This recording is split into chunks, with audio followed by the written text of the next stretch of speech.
business is known for their scrapbooking products and events, but there's more to the store.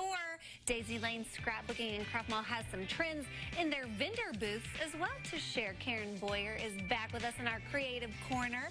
So usually we're here getting crafty, That's right. But we're actually checking out crafts of other people today. That's right, we do. We spend a lot of time on the show showing people how to make stuff. And the problem with creativity is you end up with a lot of stuff and what to do with it. And a lot of people do create items for gifts or for their own enjoyment, but some people want to take it a step further and actually get some income off of the money that they're investing into their craft supplies. And a lot of people don't realize at Daisy Lane we not only sell the supplies, but we also have booths that we rent out for people to rent, and then they sell the stuff either that they make or they buy or they go repurpose. Yeah, and so what I wanted to do is showcase some of the things and then talk a little bit about how people would go about that, because it is something that we are really experienced in our store. And just because you like to make something doesn't necessarily mean it's a marketable item in Central Illinois. And just because you see an item bringing $200 on Etsy doesn't necessarily mean you're going to be able to get that pricing out of it around us. And so we're always good at giving feedback, and we love the creative industry, and we love helping people get started in that. And so we always have good ideas, or I think they're good ideas, of what people should be doing and making, and what sells. And finding that balance between something you enjoy doing and a way to make money at it. So how many different vendor booths do you have there? We have over 40 spots. Now, they're not all available at any one time, and some vendors actually rent multiple spots from us. So do they change out their stuff frequently, or is it pretty much the same type of stuff all the time? No, they change according to what we have open houses, which they follow the schedule of to get their spring stuff in so that the store looks all like spring. And some vendors don't do seasonal stuff, like the spice mixes that our Goldie makes. She actually makes those, and she sells at fairs and different shows, but then she has a permanent spot in our store where she actually makes handmade dips and then dip mixes and seasons and spices.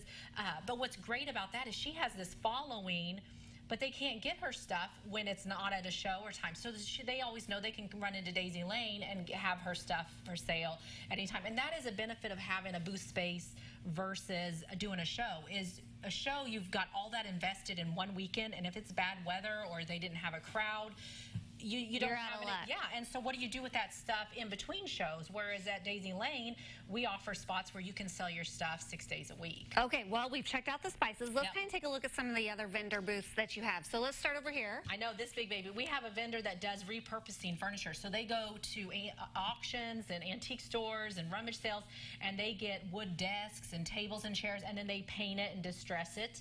We've got a couple vendors that do sewing and repurposing stuff, old feed sacks and adding berries.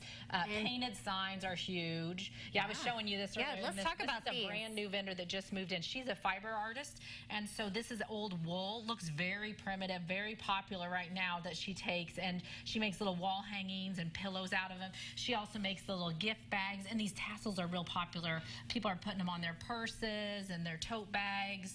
Those are so cute. I love the vintage fabric she's got going on. We just had a vendor move in that specializes in wreaths. That's her entire booth, is just nothing but wreaths. And then this vendor, I love her stuff. I think I brought on one of her trees before. Every season she has, this is her everyday tree. She'll do like a kitchen one. She does a fall and Halloween one. They're all mini trees. Every single one of them is different. Not one is alike. I love that it's in an old coffee can, it's so cute, and we sell the heck out of her trees.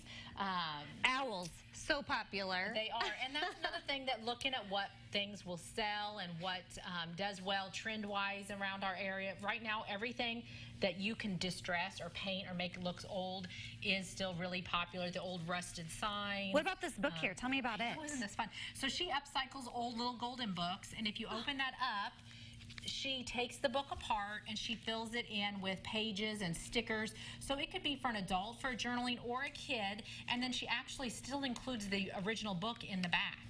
Oh, cute. cute. Yeah, she does a lot with paper and envelopes and just upcycling Oh, paper and there's different the things book. like that. There's the story. So cute. So if somebody's out there feeling crafty, wanting to make maybe a little spending money to support their crafting, then what do they need to do? Yeah, contact the store. Either email us or call the store and talk to one of us. To come in the store, we want to see pictures of stuff. We don't want to waste anybody's time or money. We want to make sure it's a good fit for our store. We don't want multiple vendors doing the same project. And so, but we can help you with pricing and be like, okay, well, you know, how much would this sell for? What do you think the return would be for this? Or how much space do I need to sell that? You know, that's what we're there for, is really help people kind of flesh out some of those issues going into selling their merchandise. Well, yeah, and even if selling isn't something you're into, definitely buying and coming and shopping and checking out the cool crafts. Thank you so much for coming in. Great stuff there at Daisy Lane Scrapbooking and Craft Mall in Mattoon. We'll have all the details on CILiving.tv after today's show.